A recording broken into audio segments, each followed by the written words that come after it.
Hello and welcome. I am Arumba. Thank you for joining me. I am super excited to introduce you to a new version of a Game of Thrones mod for Crusader Kings 2. This is the newest version. It's coming out on December the 17th, 2013, and you might notice a few additions to the map. It unleashes Essos into the world. So as you may remember, the older version only included Westeros. You could play as the North, the Mountain and the Vale, the Iron Isles, the Rock, etc., the Reach. Now you can actually play as anyone over in Essos, which is amazing, and there's been a lot of additional changes as well. I'm just really excited about this. I'm also fortunate enough that the mod maker gave me a sneak peek, so you might actually see this out a few days before the release date. Again, that's going to be on the 17th, so if you're watching this on the 13th or the 14th, then there's a reason there's no links in the description below to download it. It's because there's something of an embargo going on. So now, I want to warn everyone in advance that since this is a Crusader Kings 2 Game of Thrones playthrough, you should read the books or watch the TV series. And there's nothing I can do. I'm not going to try to prevent spoilers. I can't. It's just not possible. We have to talk about the characters and what's happened. You can play back as far as 7999, but we are going to be playing a couple of playthroughs. We're going to do two probably at the same time. Not in the same video series, of course, but I'm going to do two series at once. I want to play the Clash of Kings playthrough, and we're going to play as the Khaleesi Daenerys Stormborn, because she's amazing. This is the start date that most people will recognize most characters from. You've got Khaleesi Daenerys, King Robb of House Stark, King Joffrey, the little bastard. Technically, he's of House Baratheon, but not really. Little bastard. Lord Stannis Dragonstone, Lord Paramount Renly. Everyone knows Renly. He's going to die soon. Lord Paramount Balon II. And then, of course, Lord Tywin of House Lannister. An asshole. He is. He dies soon, too. Sorry. Spoilers. What? Anyway, so we're going to keep playing, and we're going to go ahead. We're going to pick out Khaleesi Daenerys Stormborn. Yes. Let's do this. Have faith in Joffrey. No, we're going to kill him. Ooh, look at the picture. Fancy. That's cool art. Alright, so, Mother of Dragons, Salvation, the prophetic red comet has led you to Quarth. As you pass through the three immense and elegantly painted walls that serve as one of the 9 wonders of man, you can't help but gaze at the bones of those who have been denied entry. Sheltered by Xaro, Zoan, Daxos, you quickly discover the politics of Quarth to be a danger all its own, but danger does not stop the dragon. By burning the Lazarean witch, you have laid claim to your birthright of fire and blood. The usurper is dead, Westeros is shattered, and you long for home. Use this time to nurse your dragons, and soon you will return to cast down the usurper's dogs and unite the 7 kingdoms once more. So quick, a little bit of background here, just in case, if you haven't read the books recently and you just kind of, what does all that mean? Who are we talking about here? The usurper is Robert Baratheon. He is the character who usurped the Iron Throne from the, what does their last name begin? House Targaryen, right? So he took it over from, I think it was Aegon, if I'm not mistaken. Or no, it was Aerys, the Mad King. So, okay, Aegon was way before that. But, the Lazarean Witch. Okay, so, quick summary here. The Khaleesi, Daenerys, she married Khal Drogo, right? The Dothraki horde guy. And the idea, Viserys, her brother, was trying to get like this huge army from the Dothraki to like go and invade and help get his throne back. Of course, that didn't work out so well for him. He died with a golden crown from Khal Drogo. It's not a sexual term in any way, but Khal Drogo killed him, and then Daenerys got pregnant. But while they were like raiding villages and stuff, she was trying to like prevent slavery. She doesn't like slavery. She's against it for some reason.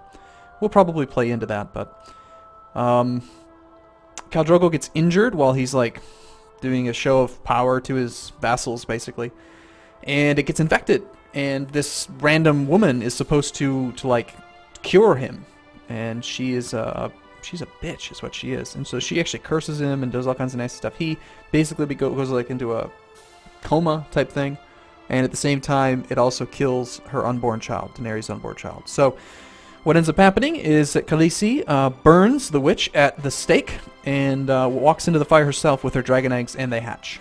So that's where we start off. She gains the trait Young Dragon. What really means that she owns a dragon. She actually has 3. I don't know why it's just 1, but gains 500 prestige, and she gains a couple claims. Fire and Blood. House Targaryen has ruled over Westeros since Aegon's conquest. We united the 7 kingdoms into one. We built King's Landing. We forged the Iron Throne, and we will not let our birthright slip away. We gain a couple strong claims. Now, one thing I'm definitely going to do, and I recommend you do if you start playing, I hate how it always refreshes to 50, is we're going to put the autosave interval on monthly, because this is a beta. It's very questionably not stable. So, we have tons of new things to look at. We are apparently quick. We're brighter than most. We're not a genius. We are attractive. A most pleasing physique. Most attractive to the opposite sex. We own a dragon. We are widowed. We are grief-stricken and mourning a lost spouse. We're trusting. We're temperate. Just. And authoritative. When this character speaks, they speak with a natural authoritative tone. That's good. Now our husband, Khal Drogo of the Dothraki Khalasar, has died. He died comatose in bed at the age of 30. Poor guy, became incapable. So we're currently widowed, which means I don't think we can actually get married, which is sad. Apparently at age 15 we still have a guardian.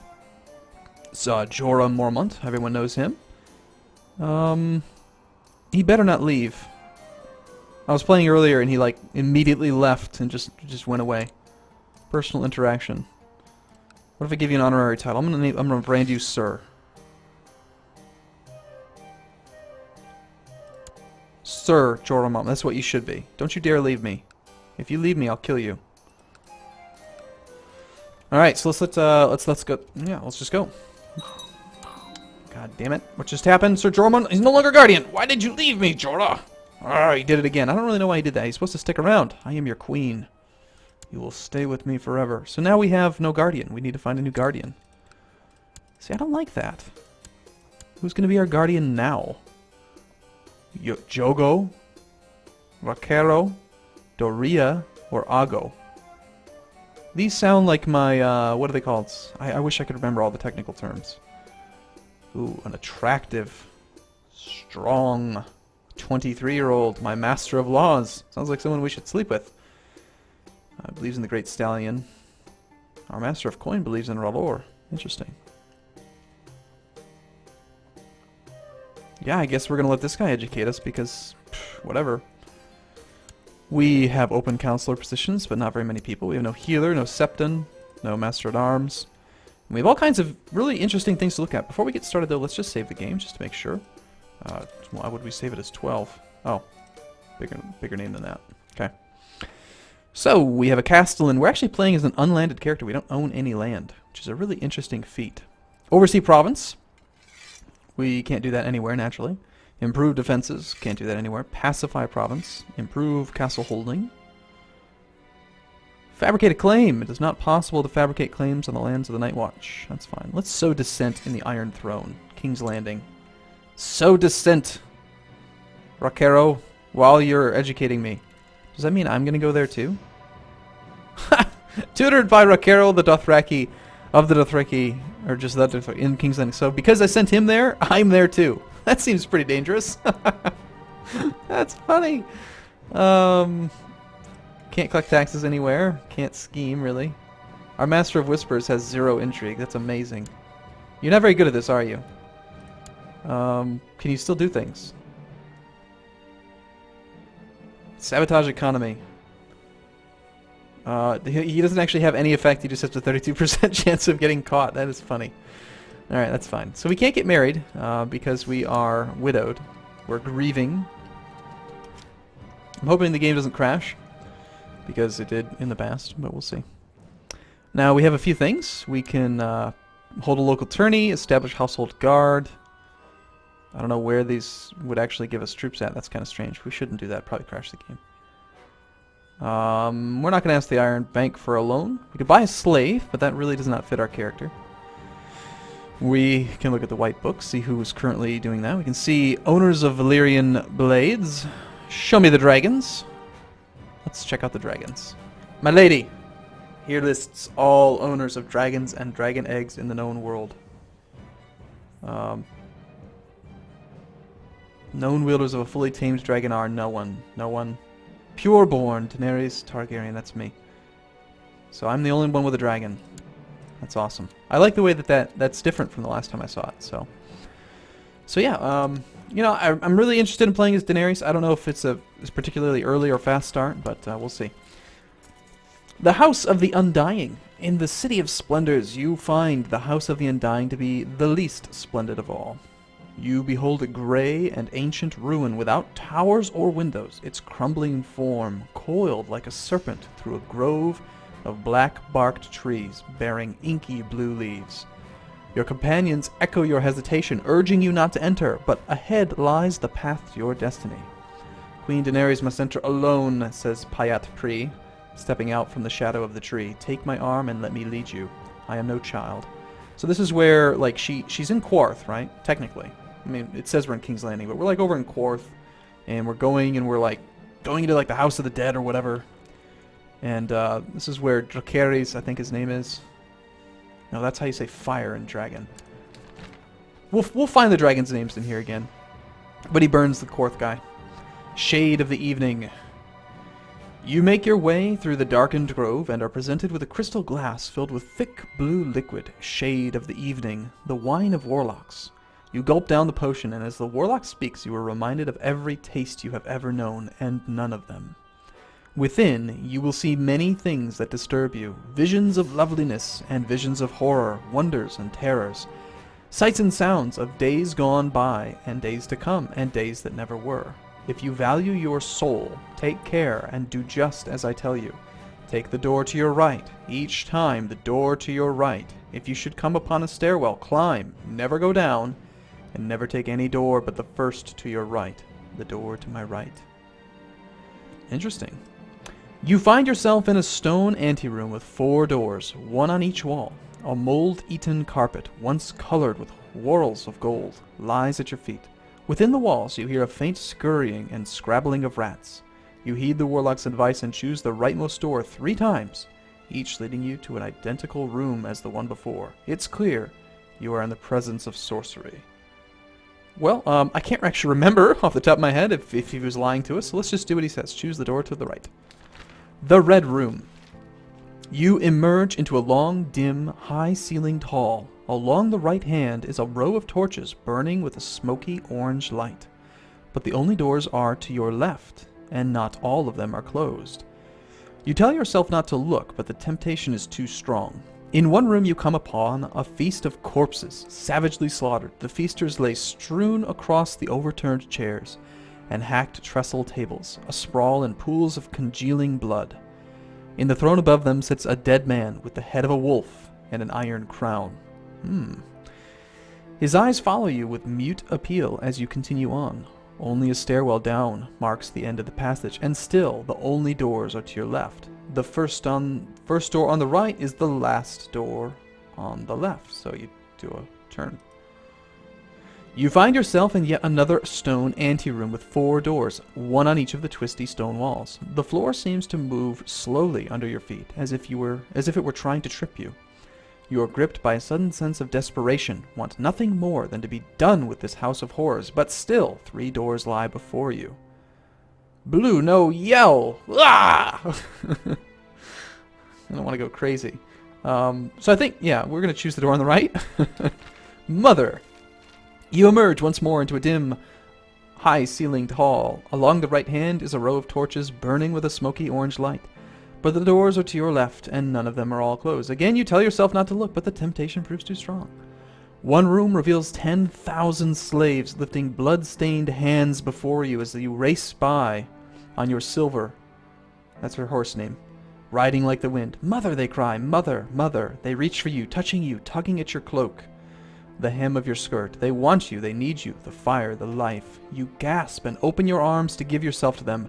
But at the last moment you realize your mistake and pass on from the vision further down the hall. Only a stairwell down marks the end of the passage, and still, the only doors are to your left. The first door is on our left! We know that. Your sense of foreboding grows as the scurrying sounds within the walls seem to get louder, and behind you, you notice the torches have begun to flutter out. One more gutters out, and the darkness creeps a little further down the hall towards you. As you listen, you seem to hear something else coming, shuffling itself slowly along the faded carpet. Terrors fill you, and you must quickly decide which. I choose the door on the right. So I think what happens here is the AI is random. So the AI will do weird things. But we're going to choose the door on the right. The red sword. You emerge once more into a long, dim, high-ceilinged hall. Along the right hand is a row of torches burning in a smoky orange light. You know you will not have the strength to look away and steel yourself for the vision to come. The scene behind the open door reveals a corpse standing at the prow of a ship. Eyes bright in his dead face, gray lips smiling sadly. Glowing like a sunset, a red sword is raised in the hand of the blue-eyed king who casts no shadow. A blue flower grows from a chink in a wall of ice and fills the air with sweetness. Mother of dragons, bride of fire. Confused, you turn toward the stairwell at the end of the passage. 3 more intrigue. Ooh, we recognize him. You enter a stairwell beginning to climb. Before long, your legs are aching. Strangely, you recall that the house of the Undying ones seemed to have no towers. To your right, a set of wooden doors are thrown open, fashioned of weirwood and ebony.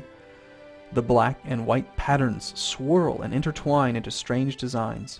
Very beautiful, yet somehow frightening. The dragon must not be afraid.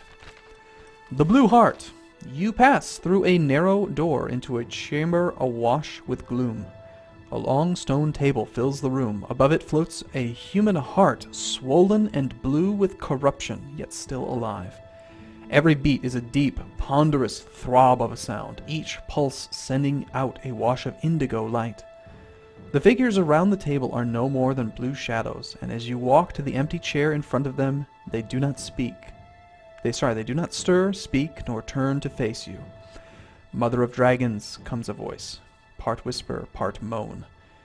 You find it difficult to summon the will to speak. You notice suddenly that none of them are breathing. Could it be that the Undying ones are dead? We live, whispered the answer, thin as a mouse's whisker, and no. I have come for the gift of truth. Prophecy. 3 heads has the dragon, the ghost chorus yammers inside your skull. Mother of dragons, child of storm. The whispers become a swirling song. 3 fires must you light, 1 for life, 1 for death, and 1 to love. Your heart beats in unison to the one that floats before you. 3 mounts must you ride, 1 to bed, 1 to dread, and 1 to love. The voices grow louder and your heart seems to slow, even your breath. 3 treasons will you know, 1 for blood, 1 for gold, and 1 for love. Help me, show me. Blurred visions. Shadows, that's his name. I'm so excited about it. It's so cool. Shadows whirl and dance inside a tent, boneless and terrible. A little girl runs barefoot toward a house with a red door. Miri Mazdur shrieks in the flames, a dragon bursting from her brow. Behind a silver horse, the corpse of a naked man bounces and drags. A tall lord with copper skin and silver hair stands before the banner of a fiery stallion, a burning city behind him. Suddenly, black wings buffet around your head, and suddenly the visions are gone, ripped away. Your gasp turns to horror as you spy the Undying all around you, blue and cold, whispering as they reach for you. All the strength leaves your limbs and you cannot move. You feel a hand on your breast. Teeth find the soft skin of your throat. A mouth descends on one eye, sucking, biting. Dracarys! Oh, it's so cool! Death of the Undying. Indigo turns to orange and whispers turn to screams. Perched above you, Drogon spreads his wings and tears at the terrible dark heart, ripping the rotten flesh to ribbons. His head snaps forward, fire flying from his open jaws, bright and hot. You can hear the shrieks of the Undying as they burn, their high, thin, papery voices crying out in tongues long dead. The whole room is ablaze by the time you reach the door and call to your dragon. When you spill out into the sun, the bright light makes you stumble. Looking behind you, you see tendrils of smoke forcing their way through cracks in the ancient stone walls of the Palace of Dust. Howling curses, Payet Pri draws a knife and dances toward you, when suddenly you hear the crack of Yogo's whip. Never was a sound so sweet. All right. Cool. Woo! I feel like I'm reading the books. That's so cool. Cool. Well, I want to take a break here. Hopefully you enjoy my, I don't know, artistic renditioning of the books there. Thanks for watching. We'll see you in the next video where we actually get to see some more gameplay. See you again soon. Thanks.